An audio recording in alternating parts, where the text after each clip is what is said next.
Matthew chapter 22. And Jesus answered and spake unto them again by parables, and said, The kingdom of heaven is like unto a certain king, which made a marriage for his son, and sent forth his servants to call them that were bidden to the wedding, and they would not come. Again he sent forth other servants, saying, Tell them which are bidden, Behold, I have prepared my dinner, my oxen, my fatlings are killed, and all things are ready. Come unto the marriage. But they made light of it, and went their way, one to his farm, another to his merchandise. And the remnant took his servants, and entreated them spitefully, and slew them. But when the king heard thereof, he was wroth, and he sent forth his armies, and destroyed those murderers, and burned up their city. Then said he to his servants, The wedding is ready, but they which were bidden were not worthy. Go ye therefore into the highways, and as many as ye shall find, bid to the marriage. So those servants went out into the highways, and gathered together all as many as they found, both bad and good, and the wedding was furnished with guests. And when the king came in to see the guest, he saw there a man which had not on a wedding garment. And he said unto him, Friend, how comest thou in hither not having a wedding garment? And he was speechless. Then said the king to the servants, Bind him hand and foot, and take him away, and cast him into outer darkness. There shall be weeping and gnashing of teeth. For many are called, but few are chosen. Then went the Pharisees, and took counsel how they might entangle him in his talk.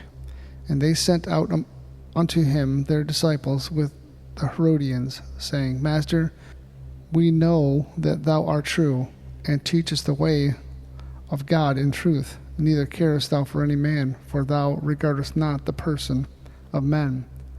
Tell us therefore, what thinkest thou? Is it lawful to give tribute unto Caesar, or not? But Jesus perceived their wickedness, and said, Why tempt ye me, ye hypocrites? Show me the tribute of money. And they brought unto him a penny. And he said unto them, Who is this image and subscription? They say unto him, Caesar's. Then said he unto them, Render therefore unto Caesar the things which are Caesar's, and unto God the things that are God's. When they had heard these words, they were marveled, and left him, and went their way. The same day came to him the Sadducees, which say there is no resurrection, and asked him, saying, Master, Moses said, If a man die, having no children, his brother shall marry his wife, and raise up seed unto his brother. Now there were with us 7 brethren, and the first, when he had married a wife, deceased, and having no issue, left his wife unto his brother. Likewise the second also, and the third unto the 7th. And last of all the woman also died. Therefore in the resurrection whose wife shall she be of the 7? For they all had her.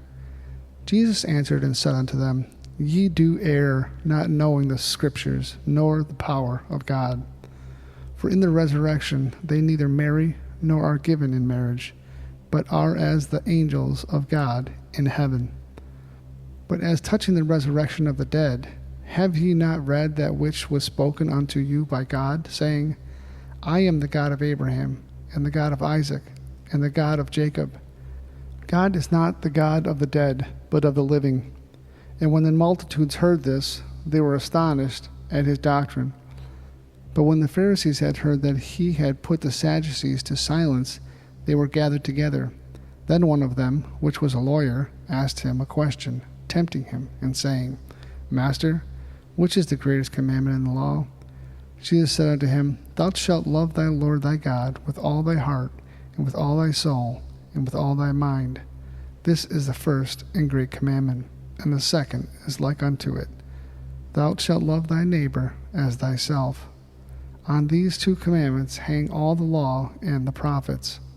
While the Pharisees were gathered together, Jesus asked them, saying, What think ye of Christ? Whose son is he? They say unto him, The son of David. He saith unto them, How then doth David in spirit call him Lord, saying, The Lord said unto my Lord, Sit thou on my right hand, till I make thine enemies thy footstool? If David then called him Lord, how is he his son? And no man was able to answer him a word. Neither durst any man from that day forth ask him any more questions.